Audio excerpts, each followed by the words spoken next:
This is an 8-iron, and it's a dead shank. Wow. Way right. Oh, takes a hop shank. off the path. You gotta be kidding me.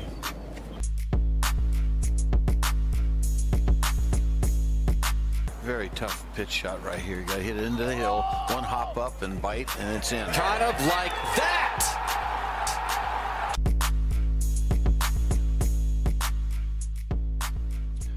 Well, I would like to welcome the owner of the Dismal River Golf Club in Mullen, Nebraska, Joel Jacobs, to the Sub 70 podcast. Joel, thank you for taking the time today to be with us. I greatly appreciate it.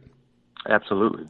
Well, first off, I should probably announce to everybody who listens to this, at full disclosure, I am a member of the club. I'm still shocked you let me in. I don't know how I got past the safety valve there, but I do appreciate it. So probably should let everyone know I'm a member as well. So it's, I obviously love the place. So the podcast is probably going to reflect it. But I appreciate you letting me join this year, and I'm really looking forward to heading out there.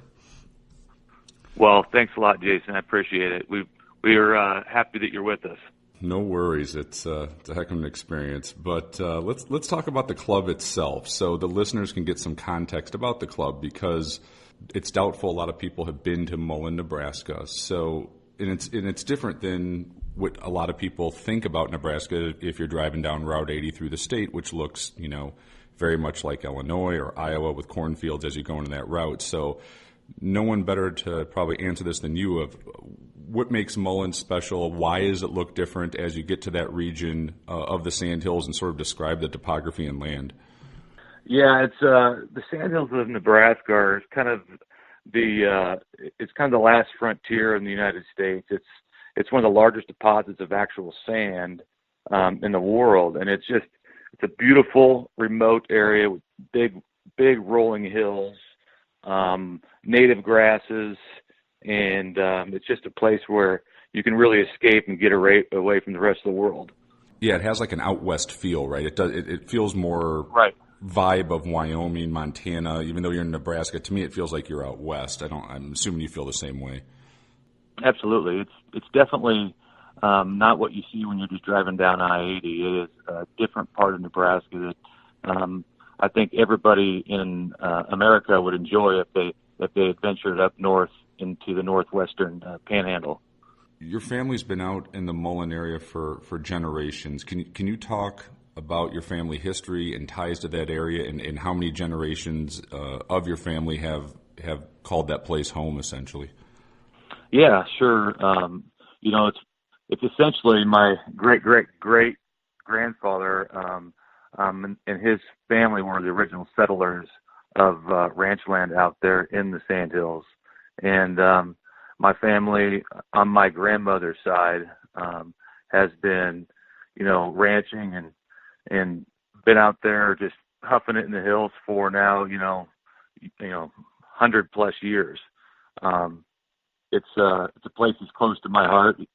I went to high school there.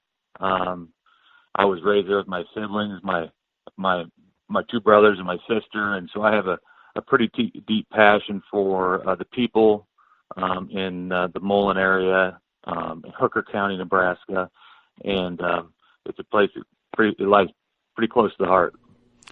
Mullen is small, but it's still the county seat. I looked on Wikipedia, 459 people. What was it like growing up in a town, that small in that area? And looking back, what did you most appreciate about your childhood and growing up in that part of the country? Growing up out in Mullen, it was a place, as I can reflect back on it, it was a place where everybody is family. Community is like family. People come together to do things, to do projects, to do community improvements. They support each other when they need each other. With my own family, my parents, it was something where, now looking back, I know how hard it is as a parent and as a father to manage your time and to have relationships with your kids. And in a place like Mullen in the Sandhills of Nebraska, it's a place where you can have real relationships. And the bond I was able to build with my parents and my siblings and my grandparents is something that it's very close to me. And I know it's something that's harder to do than ever because of the way we're all living our lives today in the fast-paced world. So it's something that I think that just I can't ever let go of that, and I want to instill that into my kids, and their kids and their kids, as much as I possibly can. I know growing up you played a lot of sports in that area. You won a high school football championship on 8-man football, which they play in the smaller towns out there, then went on to play football at the University of Nebraska in Kearney, and that led to an NFL career. So my question is, how was that experience playing football at the absolute highest level? And is there any good Tom Brady stories you have from being on the Patriots? I've got a lot of really good stories. I can tell you that. We might not have enough time for that, but yeah, it was an incredible experience. Just kind of grinding it out, from Mullen 8-man, going to UNK, playing tight end. I actually played quarterback in high school in Mullen, and I went to UNK and learned a lot about the game of football because it's 11-man. And once I had some success there at tight end, the opportunity did come to me to get assigned with the Rams and then bounce around and stick with the Patriots off and on for a couple of years. So it was a great experience. It taught me a lot about the world and life, and I was able to meet my wife in Boston, and so that was a great experience. I did have I actually was with Tom Brady's backup at the time, Matt Castle, who became the starter for a while when I actually met my wife in Boston, and he was and I was downtown Boston, and Matt was actually kind of vying for my wife's attention before me, and I joke a lot about it with my wife today because Matt Castle went on and signed about $25 million of contracts, within that next couple of years, and I told her that she might have picked the wrong one, but she disagrees with me. So it all worked out in the end for her, right? It all worked out great. Yeah, moved back to Omaha, and now we have a nice family. Yeah, and I was going to ask you that too. So once the NFL career was over, you go back to Omaha and you start working in the financial industry. Sort of, what was your pathway to lead to that line of work, and what do you sort of do in that arena? Sure. So right out of when I was done with football, I'd been injured against the Giants in 2005, and after 6 to 12 months of rehab and realizing it wasn't going to be the path that I took anymore, I decided to refocus all my energies into a space that I was very interested in. That was the investing space, and so I just took all that extra, competitiveness and passion and put it into the financial industry, and it was very intriguing to me, and I was able to get myself in a position to get into a practice and learn from some guys with some gray hair, and I moved up the ranks pretty quick with that, and eventually spun off into a partnership with some guys from Kansas City with Quantum Financial Partners. Those guys were actually the financial arm of my NFL agency, so we had a good fit, and it was a good experience. And I also at the same time realized I was very entrepreneurial, and that's where I started to open my eyes to other business opportunities outside of the financial industry. And that leads us to Dismal River.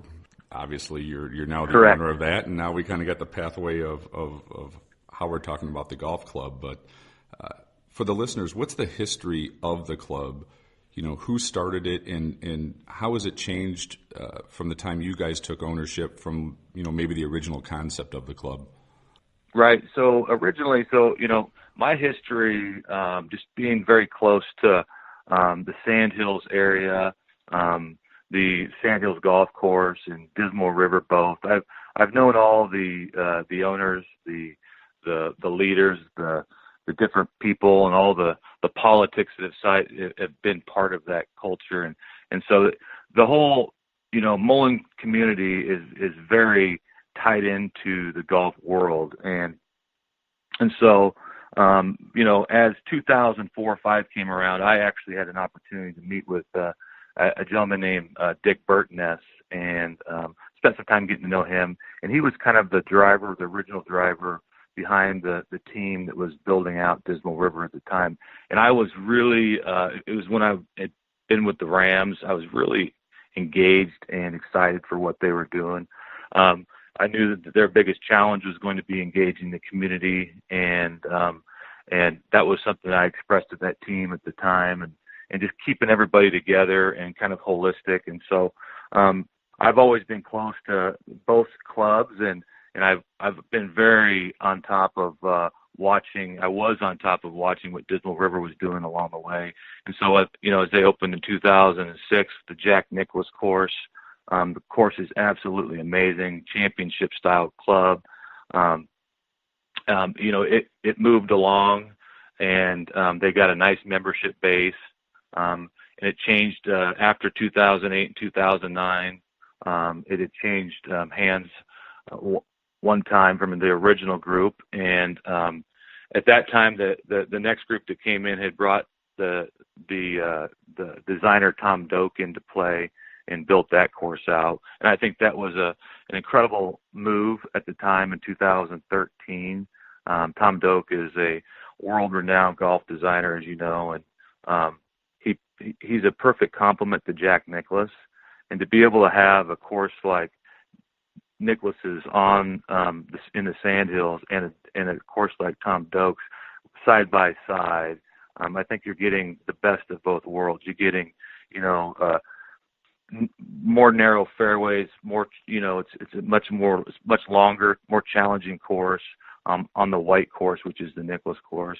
And then the Doak course is a polar opposite course. It's a polar opposite experience where the fairways are wide, the undulations are much bigger. There are infinity greens on the back nines.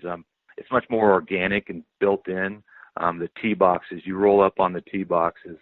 It's just a really fun experience. So when you're looking for that fun, laid back experience, you go play the red course, which is the Doak, and you want that more challenging, that battle, that's where you go up and you play the white course at Dismal.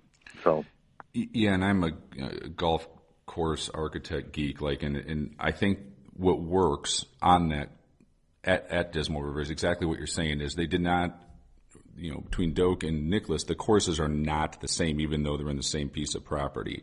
Right. I kind of describe the Nicklaus golf course as a little bit of Metallica coming at you, right? There's some it's harder, it's a little more rugged, it's a little tougher, and then the Doak is like a symphony. It just kind of flows with everything, and I love how both courses have their own character. And I think that's what really makes the 36 holes work there, because you're not kind of playing 36 holes of the same thing, and the architecture is definitely different, and their take on how they were going to do the architecture is different. Do you get? I personally prefer the white golf course. I love. Do you get back and forth of who likes what more? Absolutely, and a lot of the original members are kind of partial to the white course. And a lot of the newer membership is partial to the red course, the Doak course. And I can tell you, though, the longer that it's truly 50-50. And I can, initially the people that like the white course better are the 10 handicaps or better.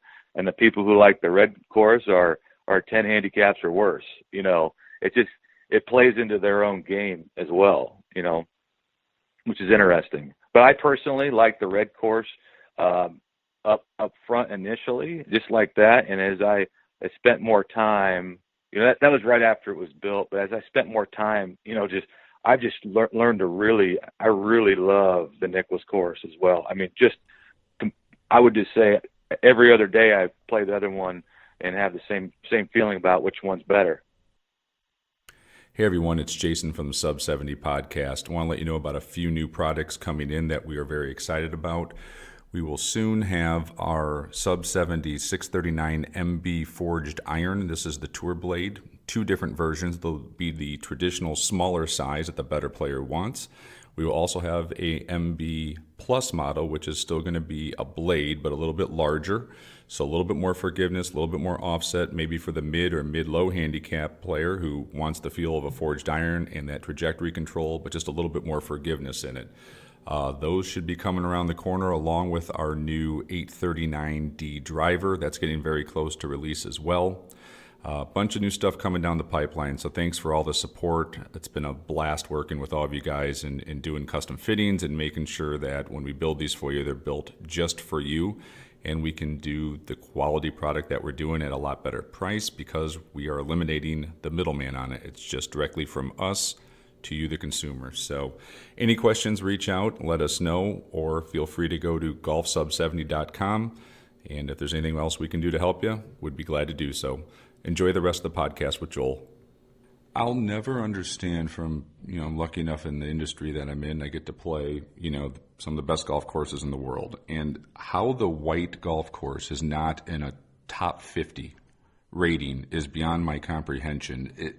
I know when it first opened, everyone said it played really hard and it was a little bit more severe, but, it's been mellowed out to the point where I think it's like a perfect balance now.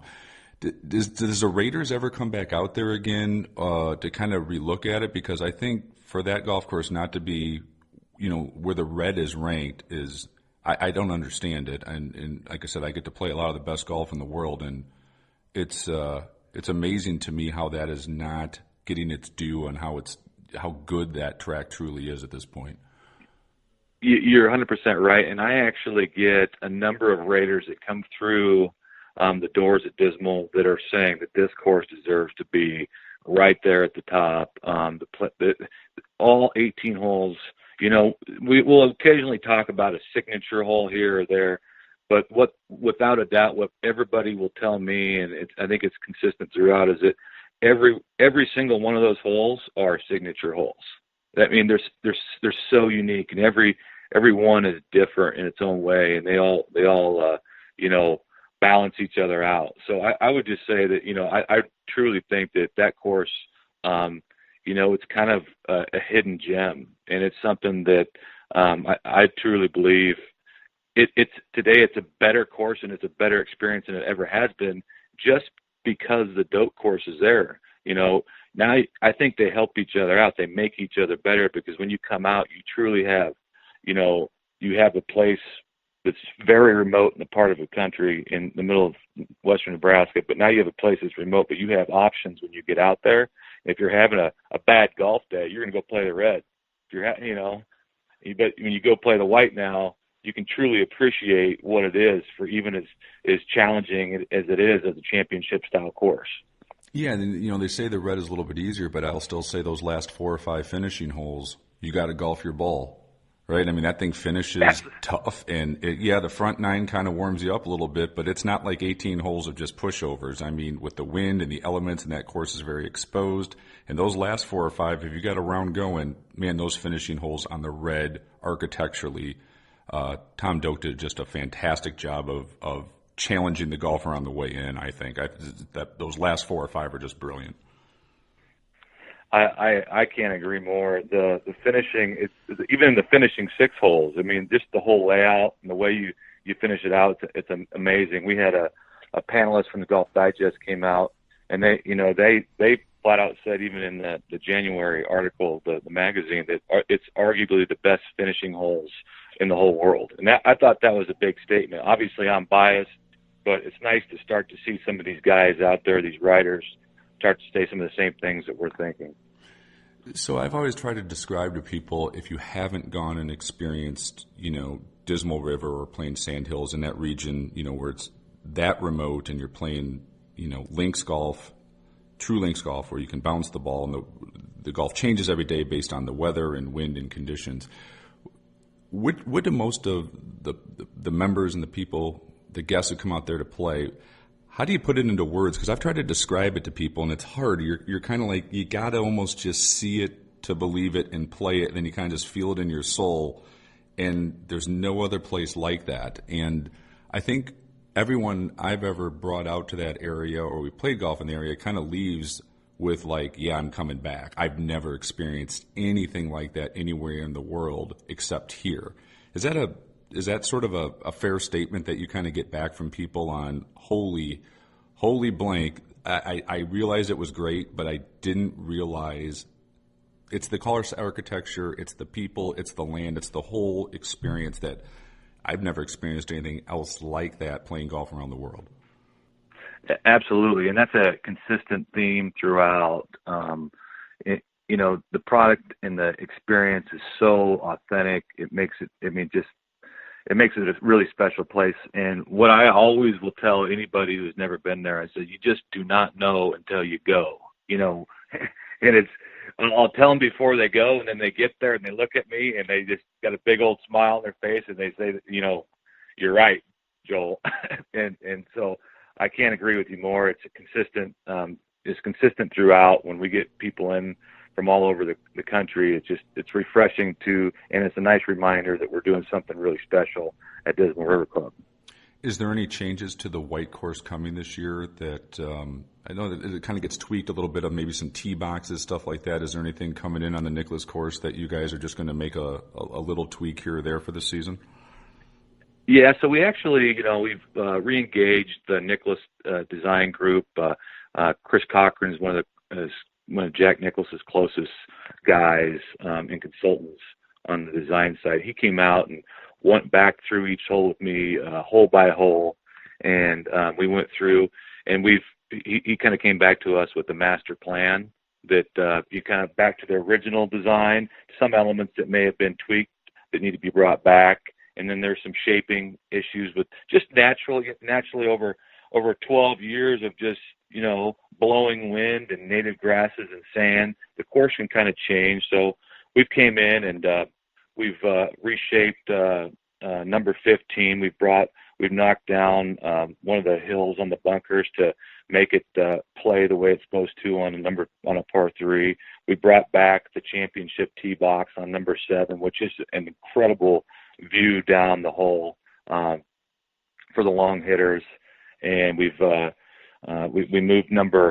grabbed number 18, the back tee, and put that back in place. There's always been a championship tee on number 18, but we actually added the back tee as well. That was supposed to always be part of that initial layout. So other than some of those basic things, we got rid of a couple of tee boxes that were added over the last 3 to 5 years that really we don't believe came into play with the design element of what Nicklaus was looking for.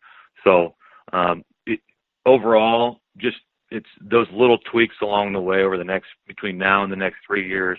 Plus, we are just doing some minor reshaping of all the bunkers because there's 300 plus bunkers on the white course, and with lots of wind every day, those things change, and so we go back to those priority bunkers that are really coming to play on the golf course, and we're making sure that those fall in line with the way that they're supposed to play, with the Nicklaus design. So that's a project that we'll be continually working on between now and the next probably 3 to 4 years. So, with the size of both the properties, the maintenance staff, that must be a pretty good sized group you have to have. You have to have a great leader, to get to the conditions you guys wanted. So, how many people do you have to sort of maintain it at the level you guys want? And it's a big responsibility from the superintendent out there. Can you comment like what this takes to do it at this level that you guys are doing it at? Right. So, we're a full year-round operation now, and we go from, our golf season's from May through October 31st, and during that summer fall season, we're running about 60 people, and a lot of people wear a lot of different hats, and because of our offerings, we have outdoor activities. We've got other recreational things, right, that we have going on out there, like hunting, shooting, family recreation, spa. And so what we've been able to do in those different departments is take some of the other staff and pair it back over to the golf course as needed. So we're always running about, 20 to 24 on the courses, and then we fill in with some of the other departments, that as needed on a week-over-week basis. We'll pull some of our outside services people, our PGA interns, on the Sunday, Monday, Tuesday, to help get the course prepped, or rework it from the busy weekend. So it's an ongoing challenge, and I tell you what, we keep getting better and better at it, which is a lot of fun.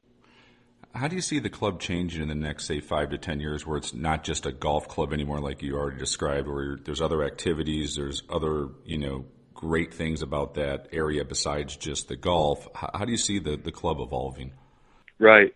It's really, it kind of goes back to the experience of what you just mentioned here a few minutes ago about the experience of just stepping on the property. There's so many reasons to be out there. It's almost therapeutic. And so there's all these people that would love to be out there, and it's a place to build real relationships, whether you are a golfer or not.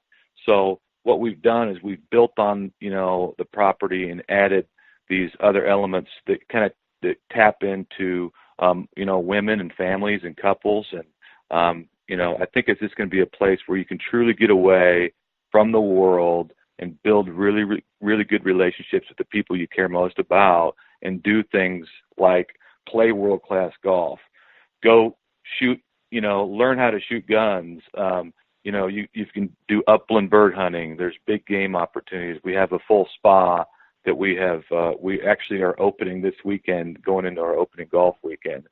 And then we have family recreation. We've got kayaking and fishing. And so those things have really got a lot of legs, because, there's a lot of people that will golf, but their spouse or their kids, they may not like to golf, but they want to go travel and do something together. So it's really paired out well for us over the last 2 years as we've added those things. And then the accommodations, the view, where they built the clubhouse is another one that you can't describe it until you sit out there with a drink at night, of the vastness and the beauty of that essentially valley overlooking the red golf course. The accommodations are world class. The view is, I have to look at the first thing when I get out of the car and go see it. It's the last thing I look at when I leave, because it's that amazing. How tough is it because you're in such a remote area, but yet the service, the dinner experience, which is just world class. How do you bring that experience of that level into such a remote area and still pull it off like that? Like, that must be challenging as well. I mean, it's sort of what the members expect, but you guys do it, it's effortless, it seems like, and the food, the experience, the lodging, the whole 9 yards, on top of it being beautiful views, to keep that world-class experience there. That must be rewarding and challenging at the same time, I guess is what I'm asking.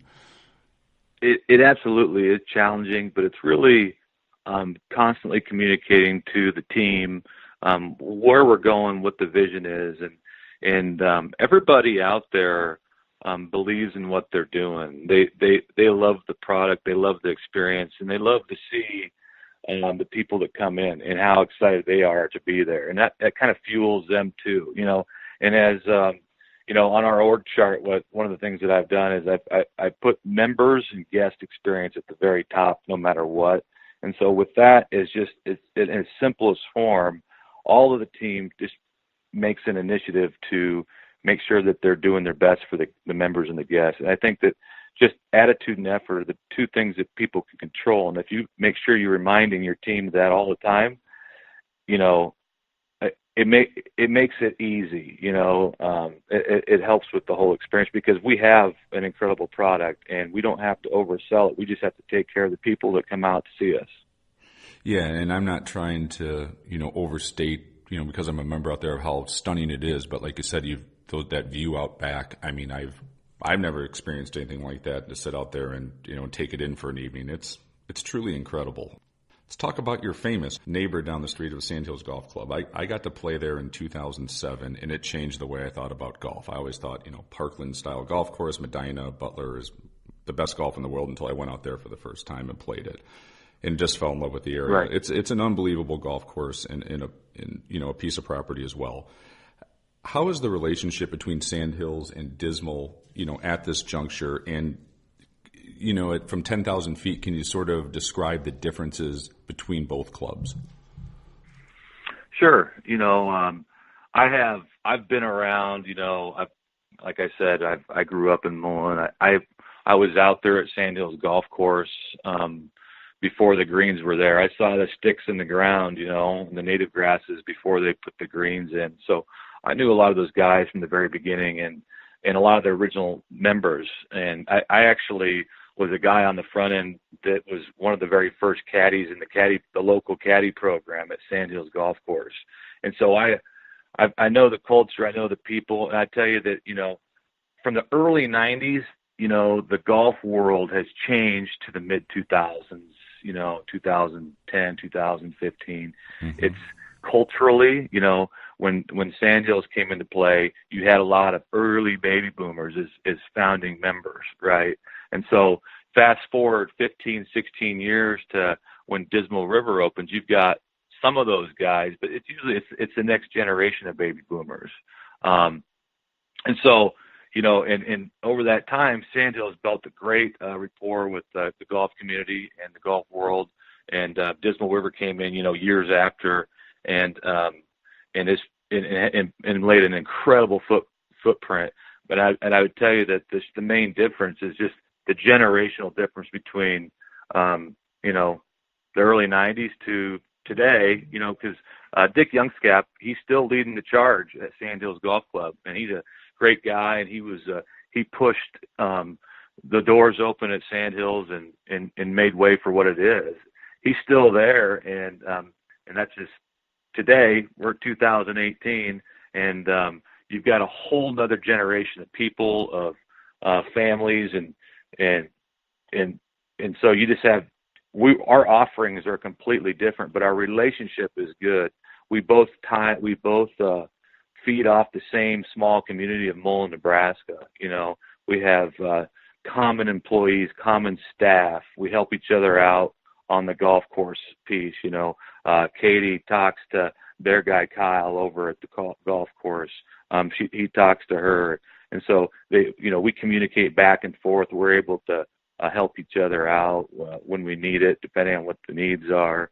So it's definitely, in the last 2 years, become something that it's pretty special, and I think it'll continue to just keep getting better and better. We have Sandhills members coming over to Dismal River, and we've got Dismal River members going over to Sandhills.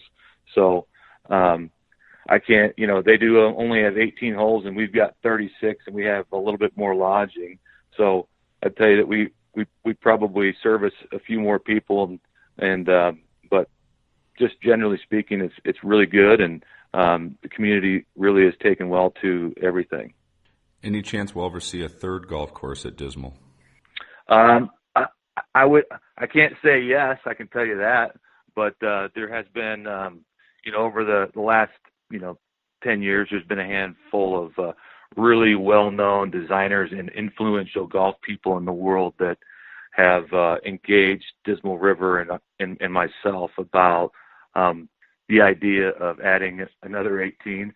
But I would tell you that in my mind, I just want to get our current projects, our cabins, our additional lodging, and some of the different experiences throughout the membership experience, up to snuff by the end of next year. And at that point, I'll feel really, and we're there. It's just, adding some other elements in the fall and winter. And once we get through that in this year, I'll be definitely comfortable with entertaining the idea of an additional 18. But there's no promises. So I hear you. We talked about this a little bit earlier as well. There's no signature holes, and I agree with that they're all unique on themselves. But if you had to pick one or two holes from the red or one or two from the white that are just your personal favorites, is there two on each golf course that stand out that you enjoy the most when you play them? Yeah. So I absolutely love number 18 on the red course. The finishing hole on number 18 is just incredible. I know it sounds kind of funny, but it's almost a spiritual experience as you're teeing off from the tips back there and you're looking back up the valley. It's just an incredible hole.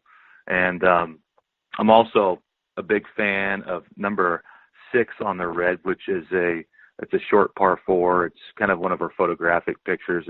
The green is drivable. It's really unique, just kind of a tight little par 4 where if you're going to go long, if you're going to hit the green, you're going to hit it at 300. And most people try it, but very few succeed. So it's a beautiful hole. And then on the white course, I would tell you that number 4 is an incredible par 4 that I just love.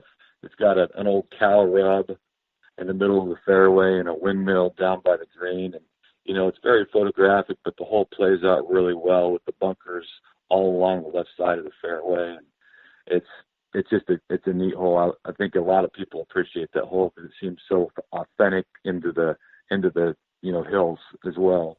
And what else on the Nicklaus course? I can't go wrong with number 18. Yeah, it's that just tee the shot. finishing hole on 18. Yeah. On the top, that's just such a great tee ball. Like it just feels right for that golf course, just of the dramatics of this. So for the listeners, this huge upper area that you go way up in the air, and it's a par 5, and you can just pound a drive down there. But the second shot's not easy. There's a little risk reward. Like, it's such a well thought out par 5, in my opinion. It is. It's beautiful. It's just a great hole. If anyone is interested in experiencing, Dismal River, it is a private club, but is there a way or a system that you guys use to have potential members come and, if they haven't been out there before, visit the club and contact somebody? Yeah, absolutely. So where we're at today is, we've opened up the doors in the fall and winter, and we're adding additional lodging. So I would tell you that we are pretty much at capacity right now on a membership, but we are opening it up to add additional membership between now and the next 36 months as we continue to finish out our cabins that we're building. And we're building a series of cabins, and that will kind of expand our capacity on a week-over-week basis. So if somebody is interested in potentially coming out and having the opportunity to look at membership and engaging the club, they're more than welcome to reach out to Beth, who is our member experience manager at Dismal River Club, and it's her email is beth@dismalriver.com. Well, thank you so much, for coming on the podcast to talk about which I think is one of the greatest clubs in the world. I'm beyond proud to be a member there. Can't wait to get out there a bunch this season, and it's just always such an interesting conversation about the architecture and the history of it, the land, the whole 9 yards. It's something to behold, that's for sure. So thanks for taking the time today, and I really enjoyed the conversation. Thanks a lot, Jason. I appreciate the call and look forward to seeing you this summer.